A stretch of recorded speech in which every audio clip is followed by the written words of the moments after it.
MSW Media.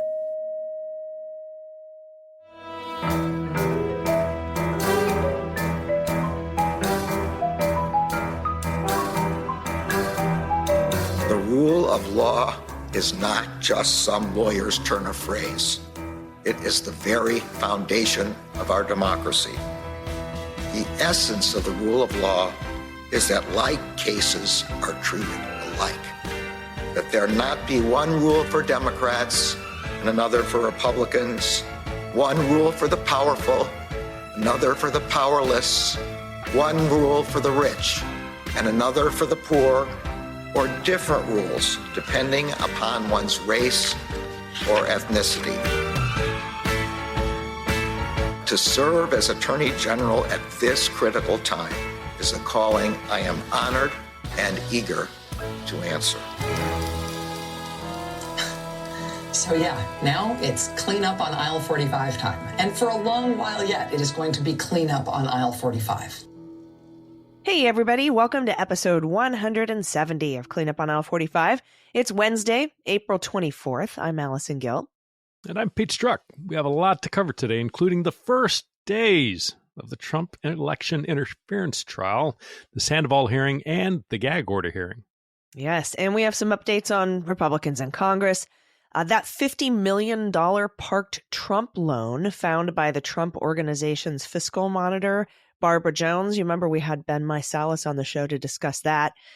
We have an update on the Trump bond in the New York Attorney General civil fraud trial, update on Rudy's bankruptcy case, and of course an update on Lecturngate. But first, we have to thank our Hall of Fame patrons this episode. Our Hall of Fame patrons, $10 an episode. And really, I can't overstate the importance of these folks to the show itself and how we're able to make this happen. So first of all, we thank Scott Greggs. Boy, would I love to be the bus driver. Fran Reichenbach. Catherine Gilbert White is totally awesome at her job. ATX Polar Bear. All podcast hosts are smoke shows. Change my mind. January 20 baby. Meg Alexander, Sharon Tukalski, Jason B., Charles Jones, and Christine G. Passion. Thank you so very much. You guys are truly incredible. And, I'm assuming I'm speaking for you, Pete, as well, but we had a wonderful time meeting a lot of you this past weekend in D.C. It was so much fun. Yeah, it really was. And it was just an amazing turnout. People were so awesome and just so from all over the place, all over the U.S., some folks from Australia, some, so folks from the U.K., but just a tremendous turnout and just amazing folks. So it was great to meet all of you. And again, patrons, you're amazing, just as people, but also because you allow us to put all this together. So thank you very much. Can't wait to do the next event and meet some more folks. And again, the next time next year, because we'll still be one way or the other, we'll either be talking about the ongoing trials or we're going to be broadcasting from the prison yard at Guantanamo. So either way, we'll find a way to do this again, maybe in a Caribbean locale, maybe in the prison yard, but we'll see. Yeah, no, let's just move to the Seychelles. We'll do it from there. Right. So, we're going to spend the first two blocks here talking about the first couple of days of the election interference trial because some important things have come up. We had a Sandoval hearing, we had a contempt hearing, but I wanted to talk about how we finished the rest of jury selection on Friday. So we were able to seat a full jury. And I say we like I was there, but, we the people, I guess, although I'm not a people of New York, but still us. Those of us who enjoy justice. We were able to see a full jury seated with 6 alternates. And while I appreciate all of the incredible patrons and everything they do for independent media, I was going to try to make it up to the Trump trial. But since my name came up during voir dire, I have decided that it's probably in the best interest of preserving the integrity of the trial to stay out of the courtroom. Even though people generally, Pete, don't recognize me because, I have the perfect face for podcasts. But I figured it would probably be in the best interest of not drawing too much attention to that fact. And I don't want there to be Mueller, she wrote here at the trial. She was mentioned during voir dire and blah, blah, blah. And, I kind of been trying to fly under the radar on that. I'll talk a little bit about it here on the show. But I think it's important to kind of keep that whole thing low profile. And so I don't think I'm going to be going up to New York to participate in any way in this proceeding. I don't know. What do you think? Yeah, I think that's smart. I mean, look, it's like, and I've had the same thing. It's kind of like the Schrodinger's cat effect, that when you observe a system, you change the system. You are not, particularly with this, and specifically for the reason you mentioned about the juror saying they followed you on Twitter. It's not the kind of thing that nothing positive it might be neutral, but it also might be bad. And I don't see anything, other than, well, certainly the lost positive is being able to directly report. But I think you are making the right choice there, because I think the fewer distractions, the fewer, sort of like random, poor, improper avenues of attack for anybody who would try to do that. But why give them ammunition that they don't have? So right. I know we were both looking forward to it, but I think that's the right call. Well, maybe I'll go in disguise. I don't know. I just, I was seeing some pretty pointed Michael Cohen tweets on Monday night, and I was like, man, you should probably just lay off the social media for a while. Yeah, I wish he would, because you know what? I mean, and we'll talk, we're like, I think the second block, or maybe the first block, talk about some of the gag order hearing. But Cohen, while not gagged, does not do himself or the prosecution any favors by, and he's not just commenting, he's like, Baron von Poopy Pants or whatever he was calling him. And it's just like, come on, man, you're a critical witness. And I wish you would not do that. And I'm certain the prosecutors are kind of gritting their teeth. Well, the defense is probably going to bring that up during his testimony. So, I would, I don't know. I've decided, and who the hell am I? Like, yes, I know I'm Mueller, she wrote, but I still think it's probably best to stay away from it, steer clear of it, not bring it up, not talk about it, not focus on it. Last thing I need is Jesse Waters, doing a whole segment on Mueller, she wrote. So we're just going to kind of try to leave that where it is. And I would recommend that Michael Cohen do that as well. But we kicked this off with a Sandoval hearing. Yeah. And so essentially what a Sandoval hearing, it's to let the defendant decide whether or not it's in his or her best interest to testify. So in the hearing, and it typically occurs before the trial, and prosecutors are required to outline the defendant's past legal issues and misdeeds that could be brought up on cross-examination. So in other words, hey, look, it's entirely your call whether or not you, Donald Trump in this case, want to testify. But if you do, we get to cross-examine you. And this is, an added benefit to the defendant in making that decision, saying, and if you do, here are the things that things you've done in the past. Again, legal issues and misdeeds that we might ask you about. So it's kind of to put him on notice so that he and his legal team can decide whether or not they actually want him to testify. Again, my 2 cents separate and distinct from this reporting. I don't see any way in hell Trump testifies, because I think he gets destroyed on cross. But much like Michael Cohen tweeting, what Trump does, he is not a controlled client. So who knows? But in this Sandoval hearing, which was confusing because, and we'll talk about it a little bit, because it kind of came in 2 different segments. There were 13 past issues that the prosecutors wanted to use to impeach Trump on cross if he decides to testify. 5 of them were from the New York Attorney General's civil fraud trial, including Trump's violations of the gag order for attacking the judge's law clerk. Then the fact that Trump was found not credible when he testified about the law clerk, and his history of falsifying business documents and property valuations. Now, another 4 instances relate to the E. Jean Carroll proceedings, the nearly $1 million in sanctions for the frivolous lawsuit against Hillary Clinton et al., me being one of the ets or the als. And then the 17 felony count conviction of the Trump Organization. And then finally, 2 instances from the Trump Foundation case that was brought by Tish James. Now, Monday morning, just this week, as we tape, Merchan ruled that the following can be used to impeach Trump should he testify. And it's a limited subset of what I just read. So what the prosecutors can use to impeach him are 1, the New York Attorney General civil fraud gag order violations and verdict. 2, the E. Jean Carroll verdicts, but not the sexual assault finding. And then finally, the Trump Foundation dissolution. they can't bring up the $1 million in sanctions for the RICO case against all of us, which was, and part of what I was saying is odd, is that like last week during the Sandoval hearing, the judge said, oh, well, this case squarely falls within Sandoval, but then, as he did for others, and they can't, for instance, bring up the 17-count felony conviction of the Trump Organization. So I'm not sure. My assumption is Judge Merchan said, okay, yes, it is within this broad category, certainly within that, but I'm going to, he obviously did, further narrow that down. But still, that, that's a lot. Think about it. If Trump takes the trial, that a hostile cross-examiner is going to get to use all of these things, the civil fraud, gag order violations, the verdict, that verdict about, just this pervasive failure to accept responsibility that we've read from. And then certainly the E. Jean Carroll verdicts, even if you take aside the sexual assault finding, those are really powerful things that I cannot see Trump in his right. And I cannot see Trump in his right mind. Agree. No, I don't think he will anyway.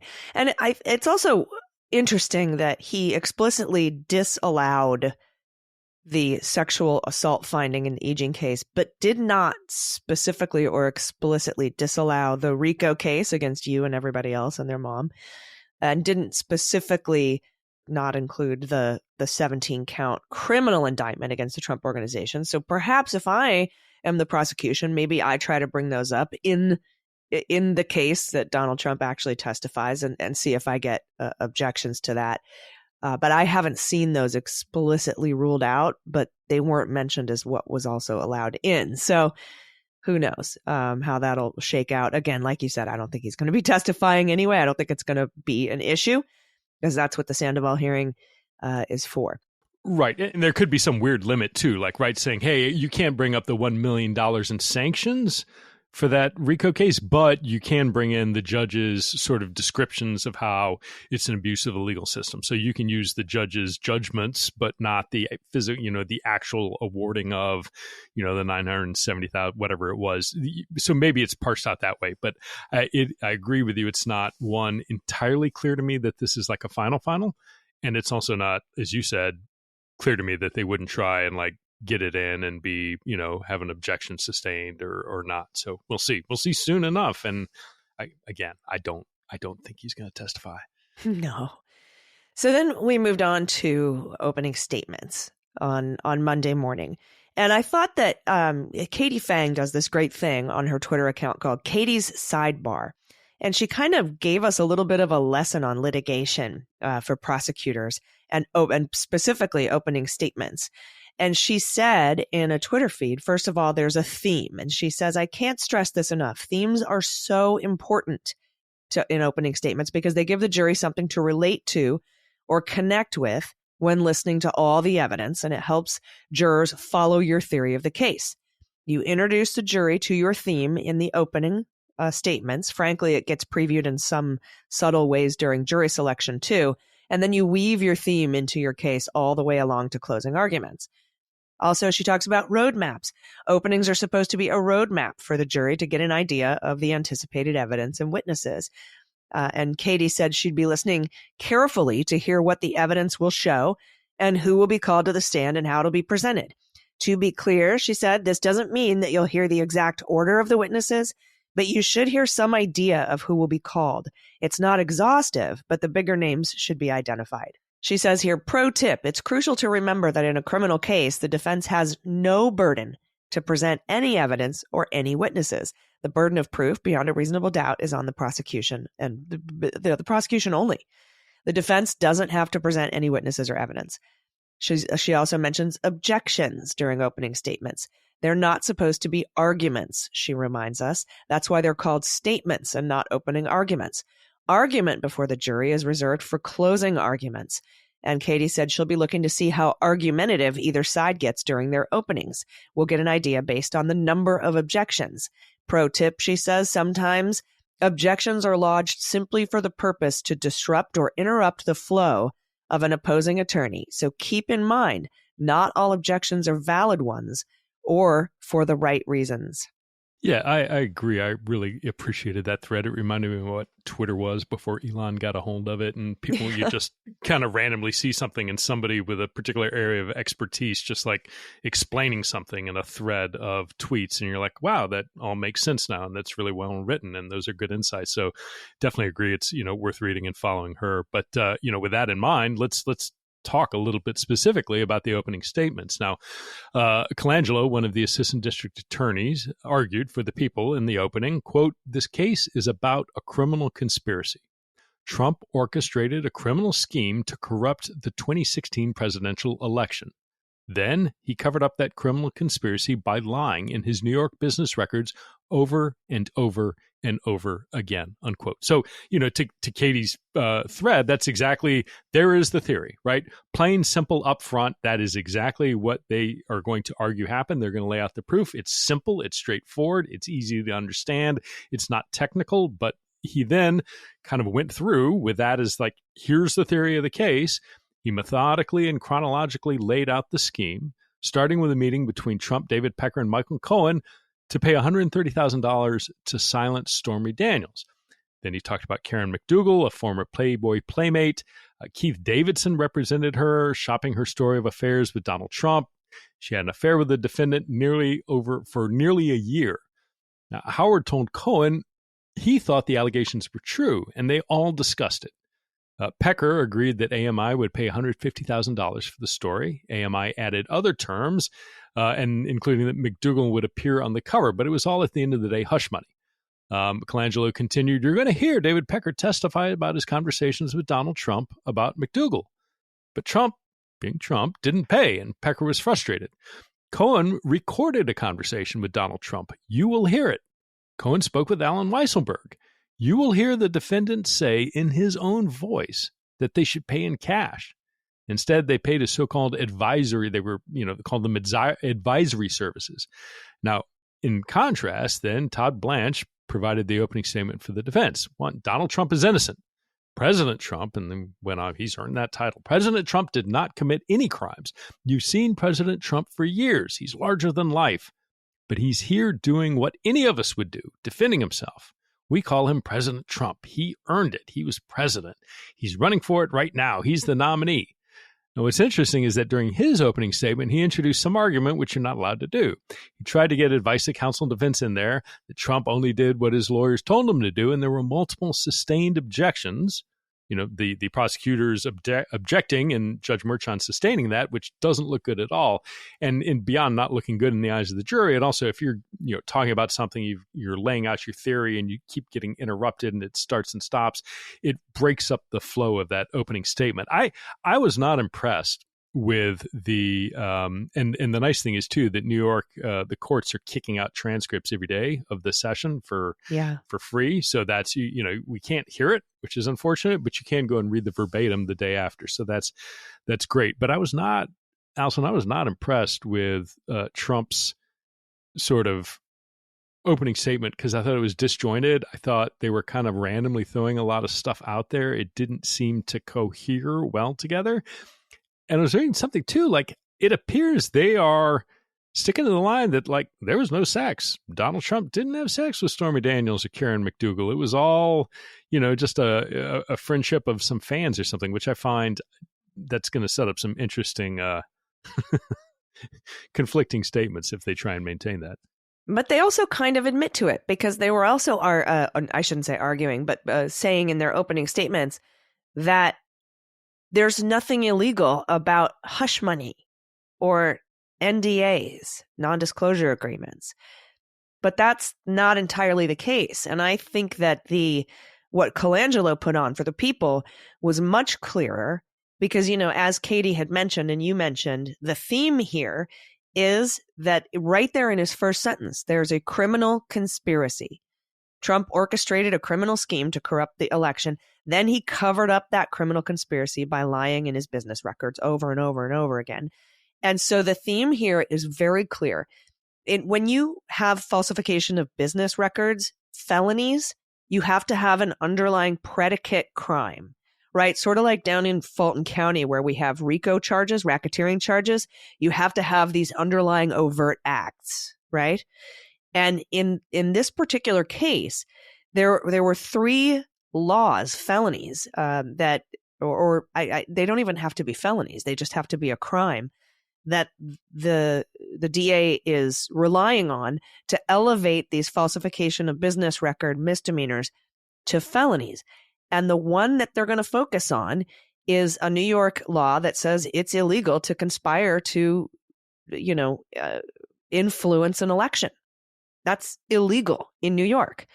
And so the conspiracy here, that's the underlying crime that elevates these falsification of business record, misdemeanors to felonies. And they're going to outline that.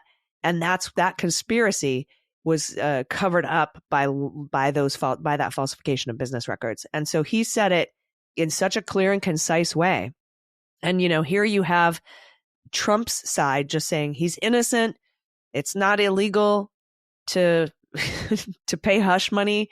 It's not illegal to cheat on your wife, etc. And it's very disjointed. And honestly, Pete, I think it's disjointed because they really don't have much of a defense here. So they're just going to try to make everything confusing, throw a bunch of stuff at the wall to see what sticks. And that's really their best kind of defense in this case. As we've long said, what's the old saying? If you don't have the facts, pound the law. If you don't have the law, pound the desk. We're going to see a lot of desk pounding from the Trump side. Yeah, and I think 2 things, right? One is Trump wants his ego and his own political reasons for his attorneys to do certain things. I think they know they are not going to get an acquittal, right? They are certain, based on the jury pool, based on the facts, there's no way the jury is going to unanimously acquit. And so what they are praying for is to find that 1 or 2 jurors who just on principle are going to refuse and hang the jury, because that's the best they can hope for. And if all you're trying to do is hang the jury, then it doesn't, you don't have to appeal for people. I mean, there was one point, some reporting when the jury came in, like everybody stood up except for Donald Trump, like all the attorneys. And so how, that's just, giving a middle finger to the jury, giving a middle finger to the court and the process in general. But I don't think at the end of the day, it's not they are just trying to find 1 juror to hang it. And the thing too, I mean, what is good, I think, for the prosecution is this is not like the civil fraud trial where jurors had to wade through all these property tax valuations and look at accounting records and review the books and hear from experts about how you calculate value. This is it's a straightforward case, but think about it. You're talking about, the National Enquirer. You're talking about tabloids and how tabloids are published and how they decide what they're going to publish. And you're going to hear about porn stars and you're going to hear from porn stars. And then potentially you're going to get the glamorous assistant in the form of Hope Hicks and Michael Cohen, the fixer, who, so many people know. So it is a interesting storyline with interesting people. And if I'm a prosecutor and I'm trying to tell a story, hey, this is a great narrative and with some great characters. Now, there are plenty of pitfalls, but in terms of like being able to get the jury engaged, this is on the scale of like horrible things to have to, work a jury through in terms of elements of a crime to really compelling, engaging ones that you don't have to work too hard. This is that, right? I mean, this is a great story to be able to tell a jury in the context of allegations of, proving something illegal was done. Yeah, and they don't waste a lot of time either as soon as they got Pecker on the stand. But they didn't do that until after they had a quick contempt hearing on Tuesday morning, and we'll talk about that after this quick break. Stick around. We'll be right back.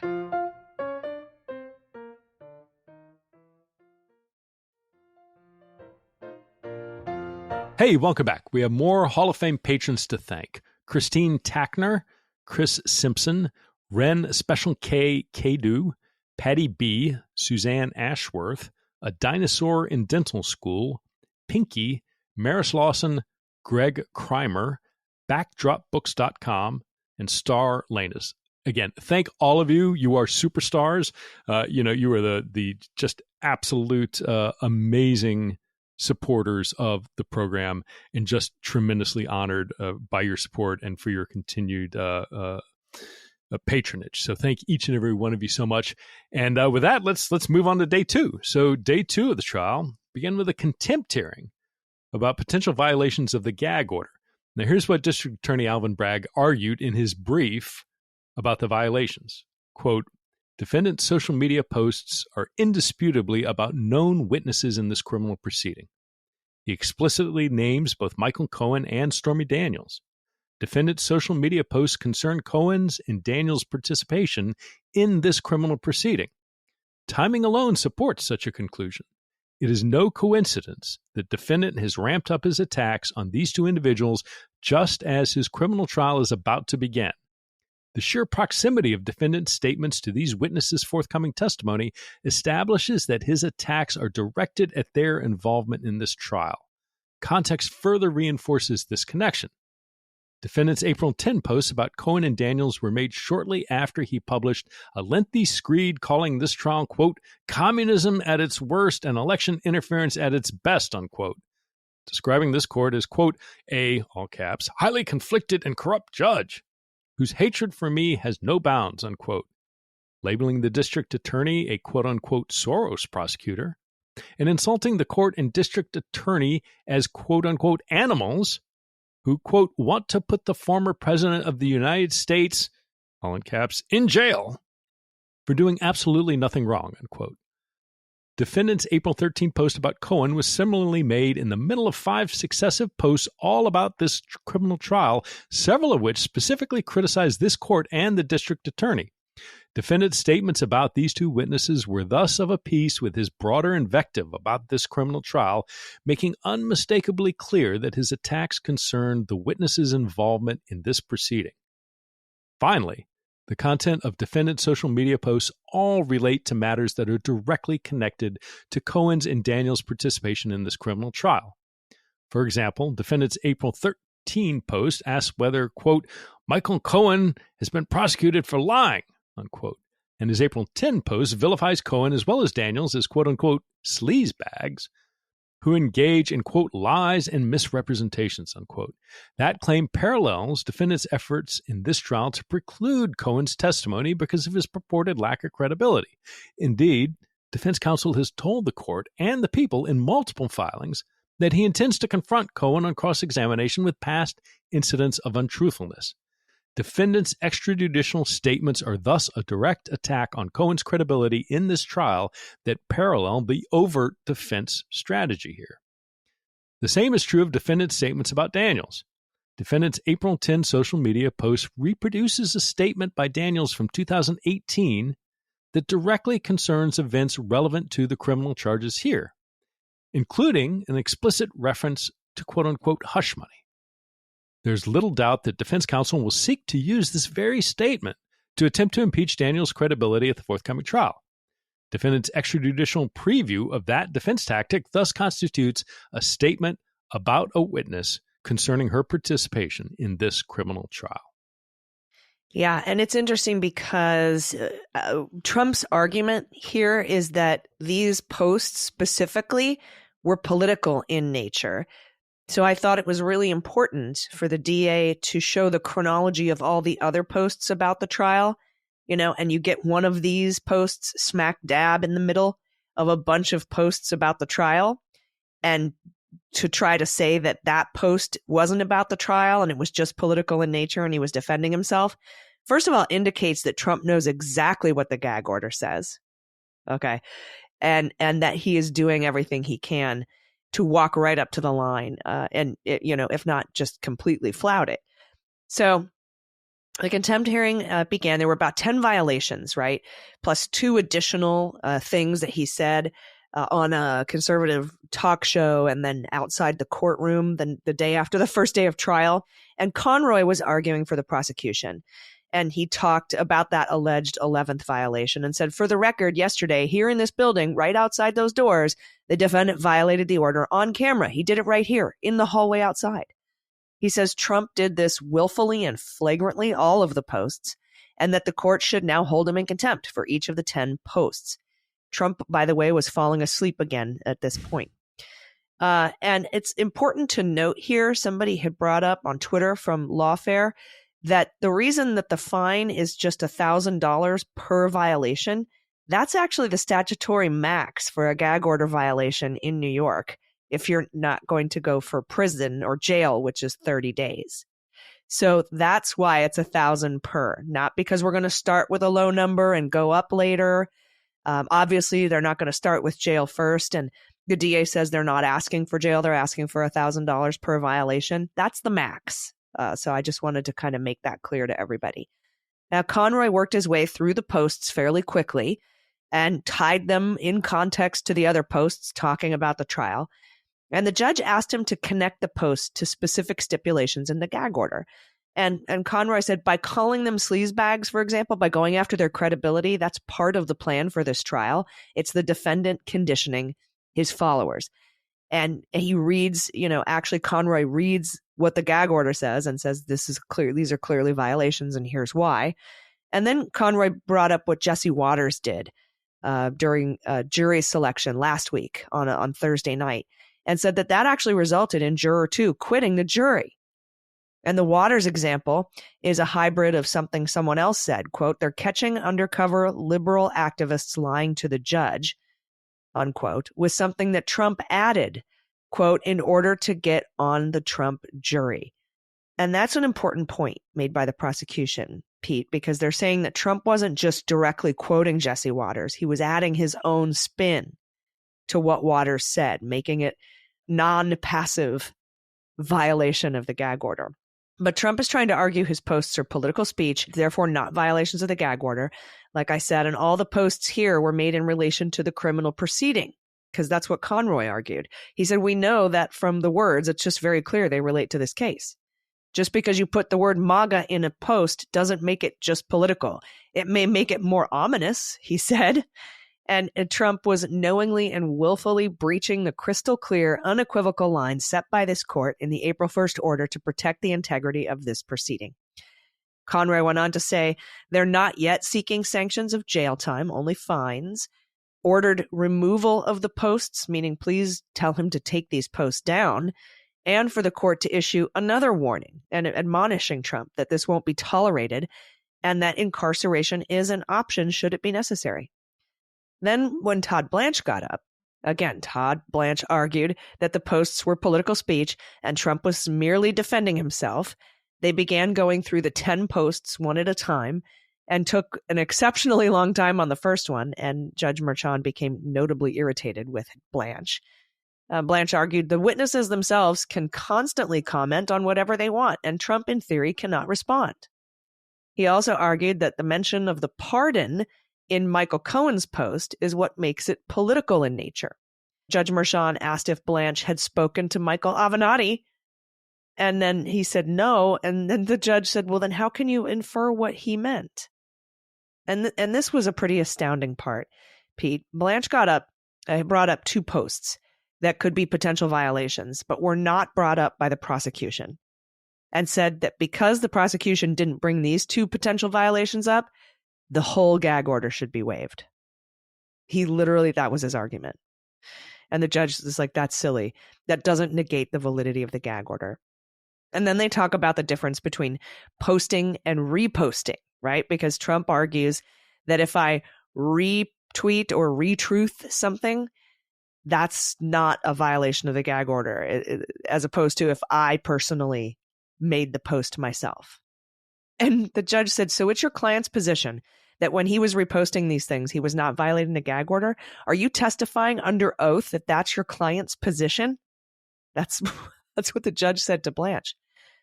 And Blanch he couldn't get a straight answer out of him. He tried to end on this point. He said, we're trying to comply with the gag order. Trump is being very careful. But then the judge cuts in and says, you are losing all credibility. I'll tell you that right now. So that was pretty intense. I noticed, I was watching MSNBC. A lot of former prosecutors are on there, and they're like, I've never heard a judge tell a lawyer you're losing all credibility. And then Blanch blamed the court for not being crystal clear about reposts versus original posts in the gag order. And the judge says, well, what you should have done is probably said to me, my client is thinking of reposting things. It's not real clear in the gag order. So Judge Merchan, is that allowed? But you didn't. Right? And then before the end of the hearing on Tuesday morning, Conroy gets up for the people on his rebuttal in response to Blanch's argument that Cohen and Daniels can say whatever they want, but Trump can't respond. So Conroy reminds the court that Cohen and Daniels are not criminal defendants. in this case, nor are they under a gag order. So I thought that was pretty great. And oddly enough, they took a quick break. They came back, no ruling, and they brought Pecker up to the stand. And so far, Pete, Pecker's testimony, it started out back in the 80s when he met Trump, and it moved up to the early 2000s when he started to talk to Trump more, because in 2003, The Apprentice came out. And Pecker was kind of getting some good, juicy stories about that. But it really didn't start in earnest, his meetings with Michael Cohen, until the campaign. And that is a foundation for that conspiracy, right? That conspiracy to impact the 2016 election. And they got to it pretty quick. It's right now as we record this, it's Tuesday, and they are currently right now talking about how Pecker met with Cohen and another lawyer named Keith Davidson and Trump, and they all got together and decided that they, for the campaign, would post positive stories in the Inquirer about Donald Trump and negative stories about his opponents. And some of the headlines were pretty great, some of these negative headlines. But that's sort of where we are right now. We also learned that the second predicated law is the one that they're going to be using at the core of this case as the criminal conspiracy. And let me just read that for you real quick. It says, under the second theory, the people allege that Trump intended to violate New York election law, section 17152, by conspiring to promote the election of any person to a public office by entering a scheme specifically for purposes of influencing the 2016 presidential election, and that they did so by unlawful means, including by violating the FISA through the unlawful individual and corporate contributions by Cohen, Pecker, and AMI, and by falsifying the records of other New York enterprises and mischaracterizing the nature of the repayment for tax purposes. So there's other ones too. There's a federal campaign violation that underlies these falsification of business record felonies. And then there's also a tax law that when Cohen was reimbursed for the $130,000 payment he made, it was grossed up to compensate him for taxes. So that's another violation of law. They paid him back more to make up for the fact that he would have to claim that on his taxes as income. And that's a tax violation of New York tax law. But it's that conspiracy to influence an election that is against New York law. It's not charged. The conspiracy is not charged, right? But that is and it doesn't have to be, and it doesn't have to be proven beyond a reasonable doubt either, to be the underlying predicate crime that elevates these falsification of business record misdemeanors to felonies.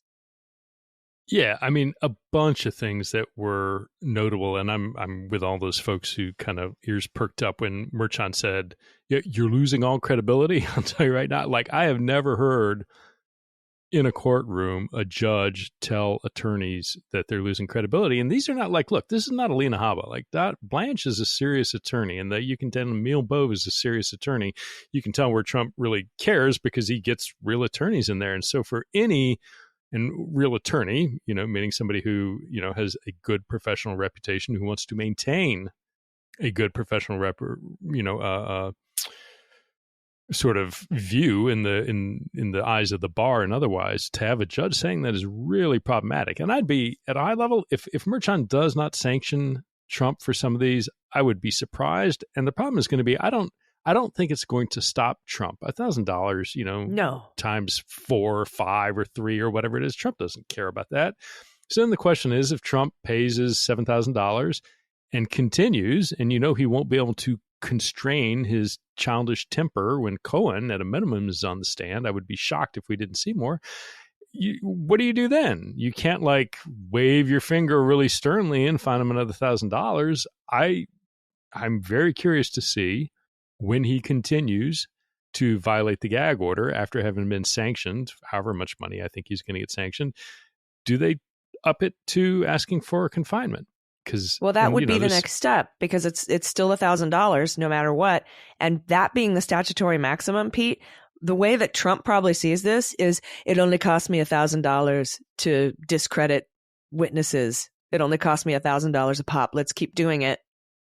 And if I get thrown in jail, do you know how much money I'll raise? It'll be incredibly, likes of which you've never seen. People who come to me with tears in their eyes. And that's the way he's viewing this. To me, that's what it seems like. For $1,000 statutory maximum, it's only costing him $1,000 a crack to go after these witnesses and potentially influence jurors. That's the way that I'm seeing it. And Beauvais, by the way, Emile Beauvais, he's only there because he is the SEPA expert in the documents case. And they're trying to delay the documents case. And so they're trying to say, we can't do anything in the documents case down in Mar-a-Lago for the next, I should call it the espionage and obstruction case, but we can't do anything until 3 weeks after the trial in New York because my SEPA expert is also one of the lawyers in my New York criminal trial. I am 100% sure that's the only reason Emile Beauvais is up there and doing anything in New York is to keep that Mar-a-Lago case on ice. Yeah, that's probably going to work. And there is part of what has greatly been absolutely largely overlooked because of the trial is there was a large amount of redacted information. And I'm sure you and Andy will talk about it on Jack podcast, but there's a ton of detail in there and a ton of information about folks that have been interviewed, about the search that took place, but nobody's really talking about it because everybody's focused on the trial. And, to your point, it is kind of absurd to me that, he is specifically trying to arrange his legal team in a way to create conflict. And, every time this judge is moving so fast and it's never been seen before. It's well, why? If you're innocent, don't you want to clear your name so you can just have it out of the way and go campaign without it hanging over your head? And it's no, okay, so that doesn't make a lot of sense now, does it? So, unfortunately, I think with Judge Eileen Cannon, it'll probably work. And is what it is, not anything we're going to do about it. Yep. And we'll see. I mean, we're going to keep watching this trial. We'll talk about it more. I know we'll get into more of the Pecker testimony next week on the main episode. And I think, it's important to note why Pecker is going first. I think he's probably got the most information on this conspiracy, which is the underlying predicate. And that's laying the foundation for everything that came later. So I know Pete will get more when they start talking about the hush money payments to the doorman for $30,000, Karen McDougal $150,000, Stormy Daniels $130,000. We'll start seeing more of that come up in testimony as the week goes on. But you can follow, Tyler McBrien from Lawfare, Anna Bauer is tweeting this, Katie Fang, Adam Klasfeld is live tweeting. Inner City Press is also, there's a ton of people who are live tweeting this on Twitter, and we'll be getting the transcripts at the end of the day I think by the end of the next business day for each day. But they're coming out pretty quick, and that's pretty extraordinary. So we can keep up with that before we get back to where we're at next week. It'll be interesting to see how far we get by next Wednesday. All right, we have a lot of other news to give you updates on, but we have to take another quick break. Stick around. We'll be right back.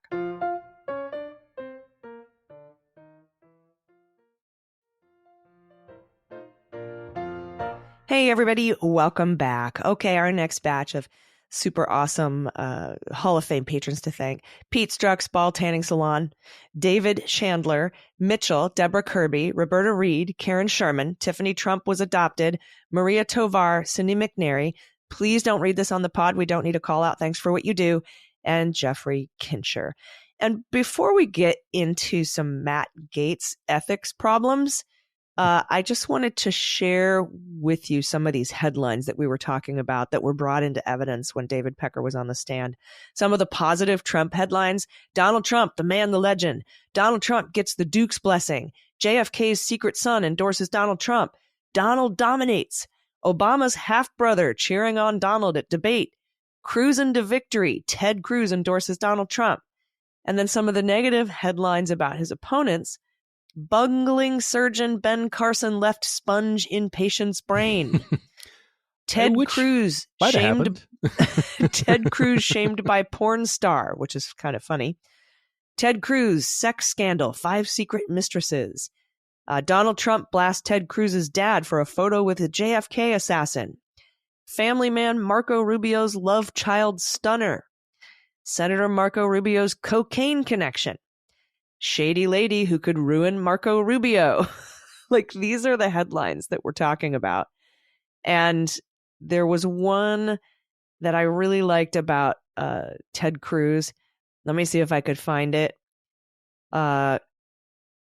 It's something like, here we go. Boozin' Ted Cruz fixin' to lose. That's another one. So anyway, I just wanted to kind of touch on some of those headlines to give you sort of an idea of what was going on in the courtroom.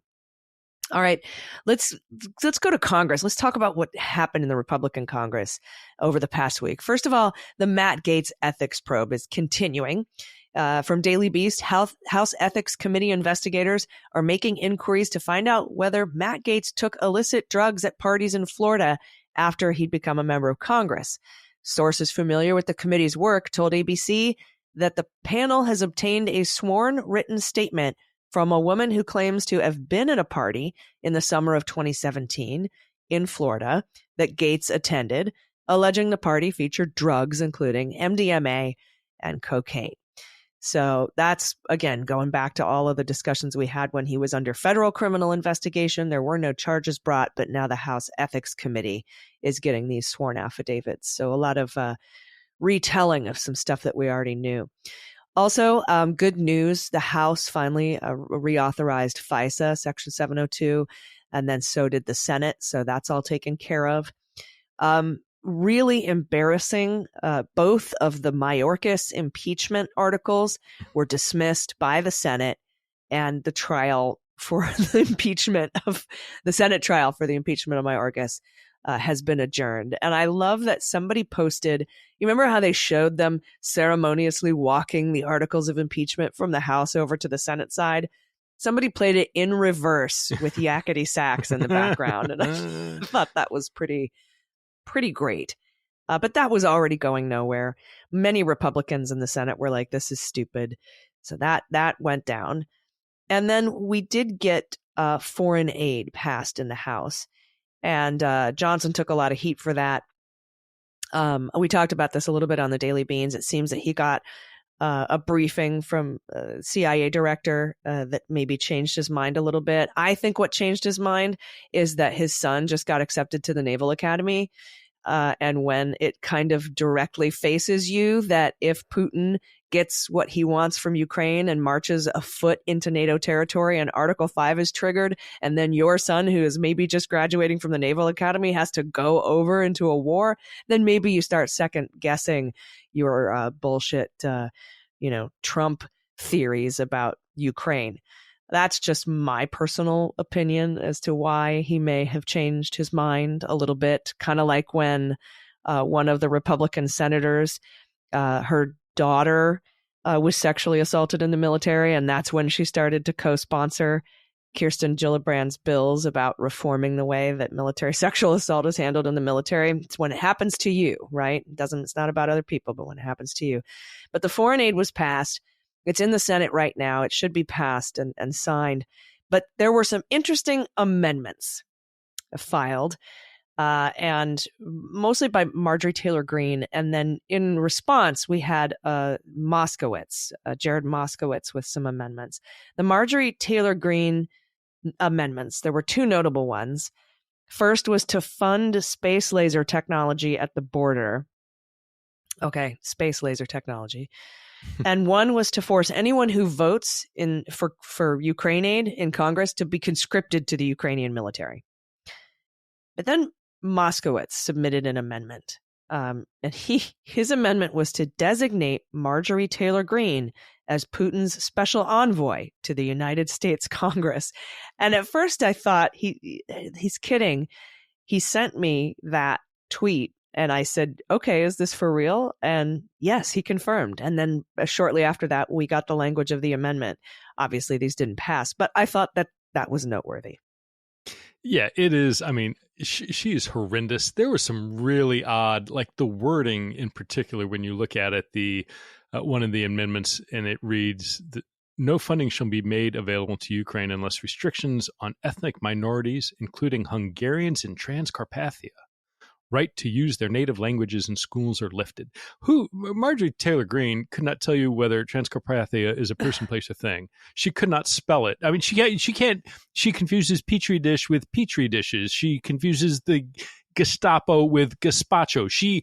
To see transcarpathia showing up in any of these amendments tells you, do I think she's meeting a Russian intelligence officer who's telling her what to do? Absolutely not. But it's clear the people of her district in Georgia have no interest in Hungarians in Transcarpathia and their right to use their native language in their school. Well, I'd like to be a fly on the wall when whatever staffer wrote that explained it to her. No, it's going to be like, remember when Orban was in town and some of the, the little people who were tooling around with him and wrote that big check for your reelection campaign, they want us to say this. And she said, oh, okay. I guarantee you it's going to be something like that. There is no, and to that end, I think it's a lot more likely that it links to something. And remember, Orban went down to Mar-a-Lago as well.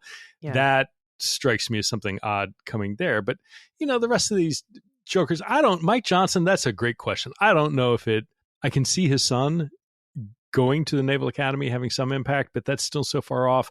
I don't see Johnson as being that altruistic. In my mind, there was either he was briefed on something that either there was some pressure over him that was lifted, or that some of these far right wingers in MAGA world in the Congress have something there that he's trying to distance himself from. But I think he is too craven a political actor to not have there be some underhanded motive force beyond just it's kind of crappy that it actually takes you having personal skin in the game of your child going to a service academy, but something, I got a feeling there's something more there. And whether or not we ever know, I don't know. But, there clearly are, enough shenanigans going around, including this from Olivia Beavers.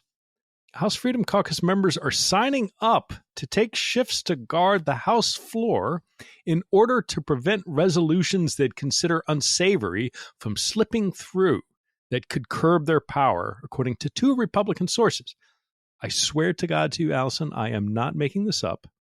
The Floor Action Response Team, or FART, aims to guard against a voice vote or unanimous consent vote where action could be stealthily taken against them and their members. Things like, trying to strip Massey, Norman Roy from the Rules Committee to allow a change to make it harder to, remove the Speaker of the House. But I am not kidding about that name. Lauren Boebert has been running around talking about it, giggling about it, because it's fun to say fart if you're Lauren Boebert and a congresswoman from Colorado. But and why you would want to call yourself that? I don't. It's that a proud banner of I am the fart team. I don't. I must be missing something, because to even use it, but then to use it in like not derogatory term about Trump farted when he fell asleep in the courtroom, which he by many accounts did. That to then call yourself, I don't get it. Yeah, well, I think it's emblematic of the collective mental age bracket of the Freedom Caucus, although I think farts are funny. I don't want to fart joke shame people. But mostly what I see here is Republicans being afraid of something that they would do. Like sitting around camping out to make sure that the Democrats don't do something underhanded without their quorum there is... Again, it's like, how every accusation is a confession. It's like, well, this is something they thought this is something we would do. Let's make sure they don't do it and sit around and make sure that, they don't try anything. Like you said, like removing these guys from the Rules Committee without enough Republicans there to oppose it or something like that. But also emblematic of the fact that they are one car crash away from losing their majority. And it's not tenable for them. Now, Nancy Pelosi didn't have a problem with it. She was able to whip the caucus just fine with a slim majority. Republicans are having a harder time because they have the Putin Congress or the Putin caucus in Congress. So we'll see what ends up happening. I mean, we're a heartbeat away, a breath away from Hakeem Jeffries getting the gavel. There was an unreported phone call between Johnson and Hakeem Jeffries ahead of the Ukraine aid package or the foreign aid packages bills that went out And I think that maybe, there could have been another maybe come to Jesus moment where it's like, hey, the Democrats are the only thing standing between you and a motion to vacate. But I've also heard rumors that if anybody brings up a motion to vacate, like Marjorie Taylor Greene or Massey, that there are Republicans ready to resign and give the majority to Hakeem Jeffries. So it's that tenuous. It's that tenuous in this House. All right. We have more updates to get to, including Rudy Giuliani. Andrew Giuliani could be under the gun. We've got a criminal referral, sort of, I guess, a complaint filed by the Citizens for Responsibility Ethics in Washington. The bond update. We have to take a quick break, though. Everybody stick around. We'll be right back.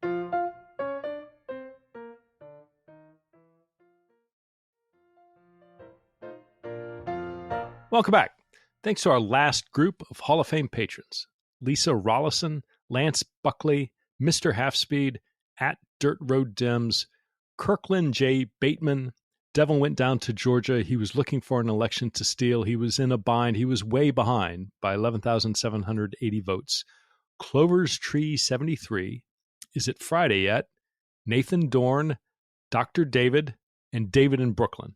Thank each and every one of you so very much for your support. You go above and beyond. Really deeply appreciative of your support. And again, thank you so much.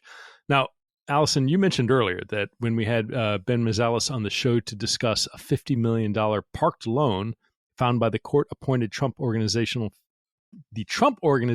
Fiscal Monitor, who's retired Judge Barbara Jones, the Citizens for Responsibility and Ethics in Washington, or CREW, has filed a complaint with the Department of Justice. Now, in that, they note that Donald Trump should be investigated for knowingly and willfully making false statements about debts owed to his Chicago business on his public financial disclosure reports, according to the complaint. And they filed that in Washington, D.C., with both the FBI and the Department of Justice. In late January, the Daily Beast reported on what they called a bombshell report from retired Judge Barbara Jones, who was assigned to monitor Trump and the Trump Organization's finances.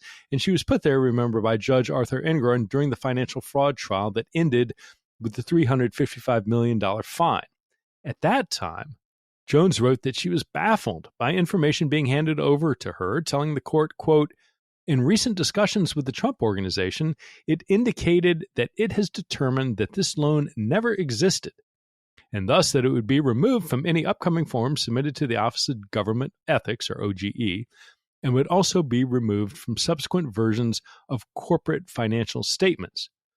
And now, CREW notes that questions about the loan have never been answered, which now has led the CREW to ask DOJ to have the FBI step in and investigate and find out where and what the circumstances were about this loan, why it was listed under penalty of perjury. I mean, when you fill out the forms, and I mean, you do it as a candidate, the presidents have to do it as a senior executive in the government. You fill out OGE forms where you list, assets, and those are not just like, oh, I'm kind of spitballing. You sign it under penalty of perjury. So at a minimum, when they became aware of it and whether or not they continued listing it, there is the potential that, false statements were made. And that's what CREW is highlighting to the FBI and DOJ.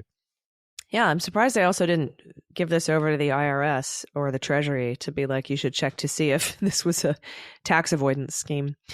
But we'll see what if anything, ends up happening with DOJ and FBI.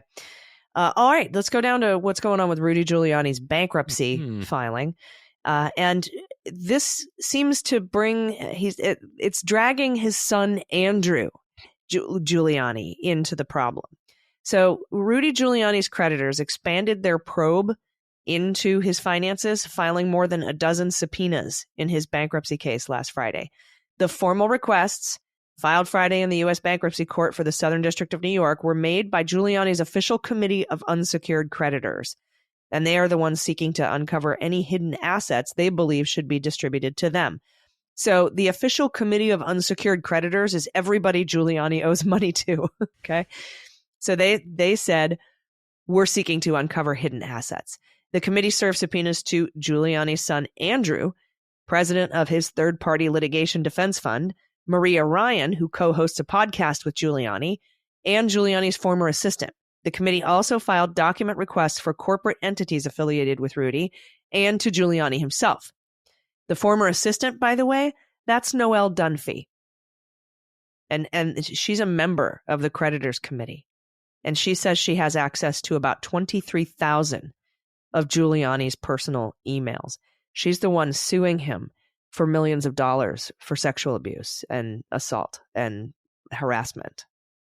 Yeah, and talk about somebody who does have inside information and has a strong motive to get to the bottom of what Rudy has, and if he's hiding it, she's in a great place to do it. And yeah, she was also the one, right, that had those extraordinarily disgusting, graphic text statements messages and text messages from Rudy, which are just, don't go looking for them. I beg of you. If you're hearing like, oh, what are those? I'm sure you can find it. You don't want to know. Hear me now. You don't want to read them. They're just disgusting. And while we're on the spectacle of Rudy Giuliani, Judge Beryl Howell has upheld the verdict in the Ruby Freeman Shaye Moss defamation case against him. With the automatic bankruptcy stay lifted for Giuliani's benefit to continue litigating in the case, she writes, he now renews his motion made at trial for judgment as a matter of law, pursuant to Federal Rule of Civil Procedure 50B, or alternatively, for a new trial and or to alter or amend the final judgment, pursuant to Federal Rule 59.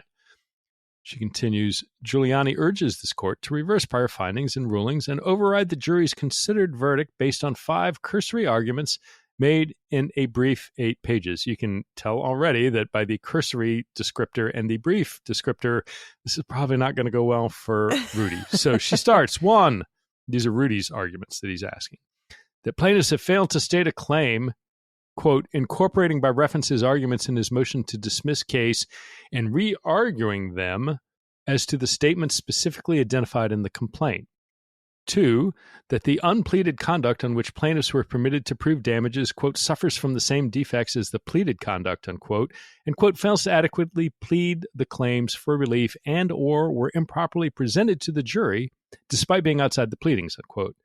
3, that the, quote, emotional harm statements that plaintiffs based their intentional infliction of emotional distress, or IIED claims on at trial were made more than 1 year before the suit was filed, and consequently, quote, defendant is entitled to judgment as a matter of law on the IIED claims on limitations grounds, that any IIED damages were based on a lack of competent evidence because there was no expert testimony as to how much of their emotional harm was caused by Giuliani as opposed to other sources that predated Giuliani's alleged conduct, and 5, that the testimony and documents of 2 plaintiffs' witnesses, Regina Scott and Dr. Ashley Humphreys, quote, should have been stricken with an instruction to the jury to disregard it.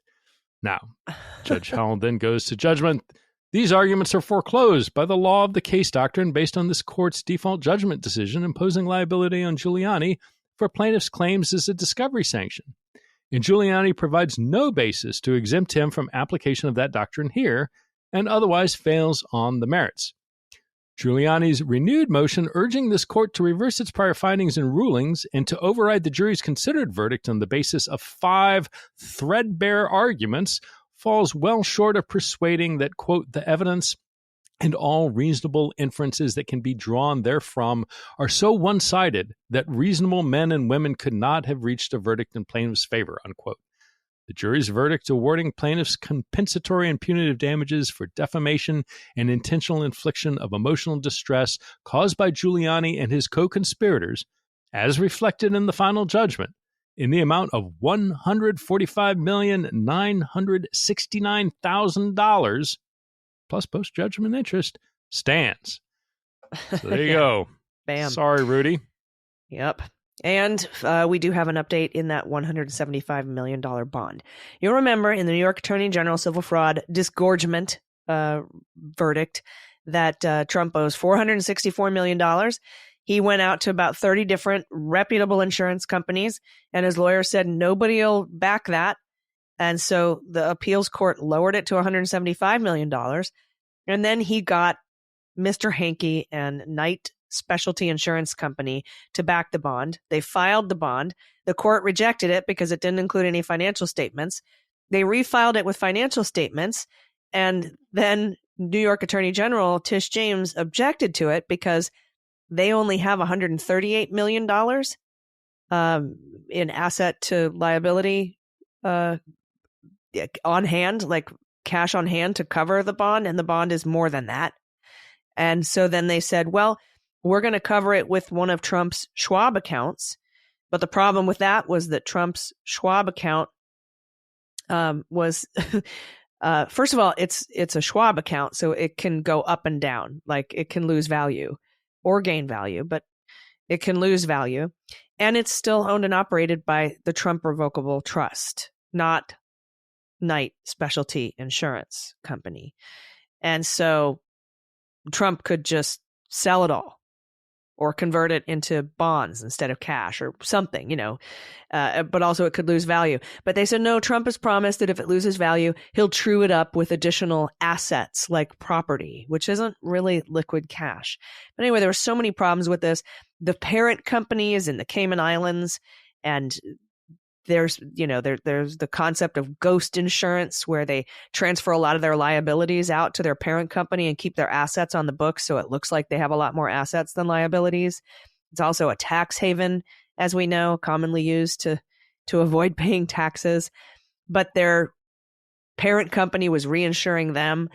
But so they had a big hearing on this, Pete, and the Attorney General, to my surprise, actually came to an agreement with Trump, Trump's side, that they would use his $175 million Schwab account to collateralize this bond, and it would be backed by Knight Insurance Company if the control of that Schwab account was given over to KSIC, to Knight Specialty Insurance, taken away from Donald Trump.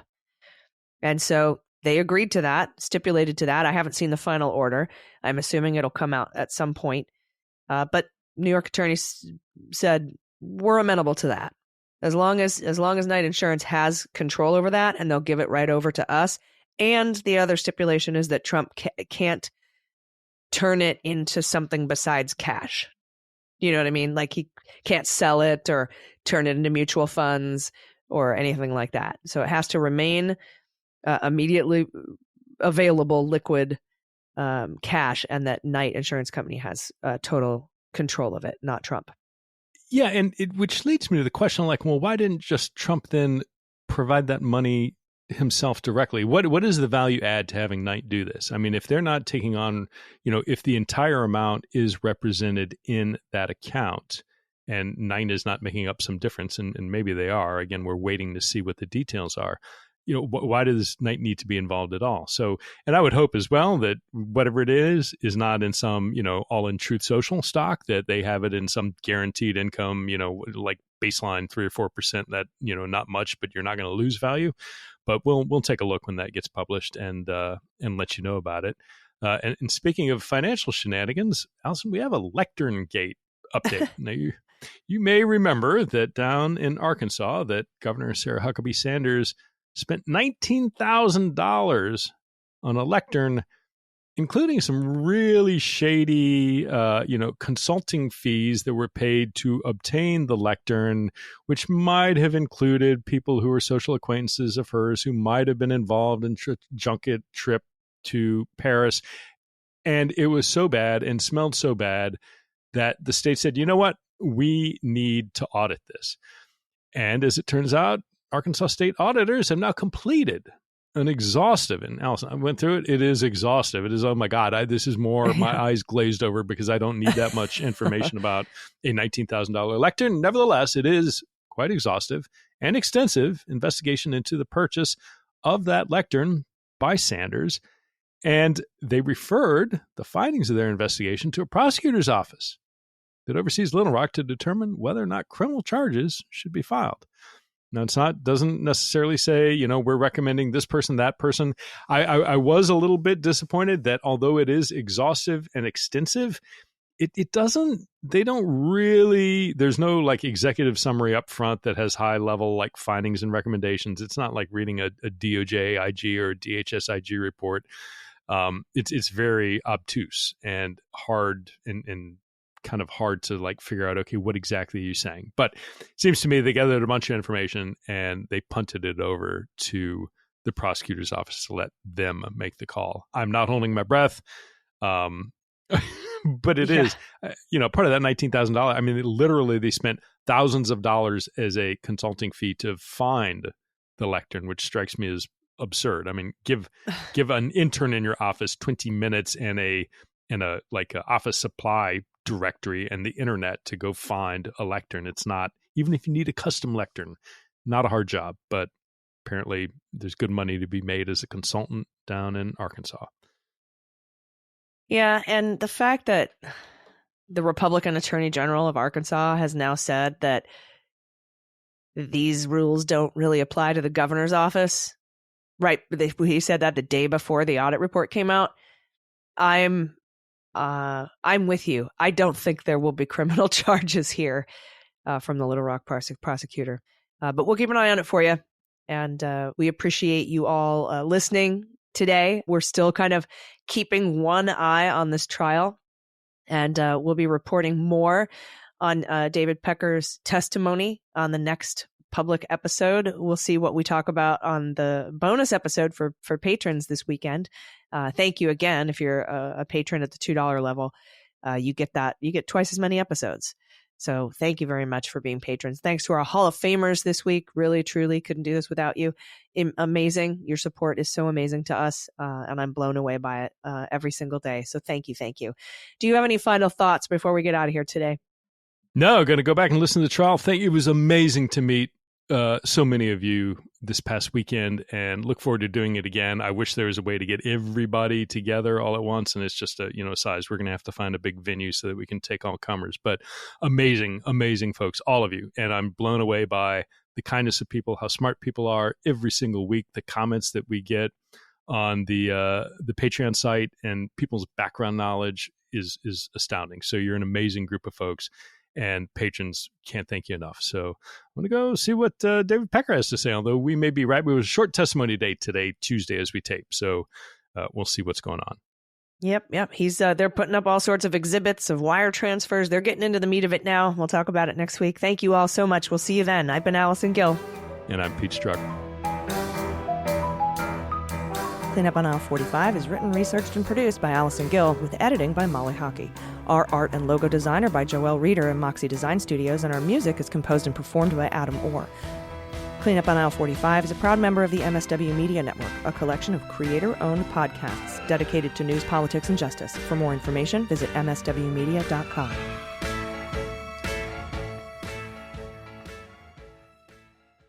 MSW Media.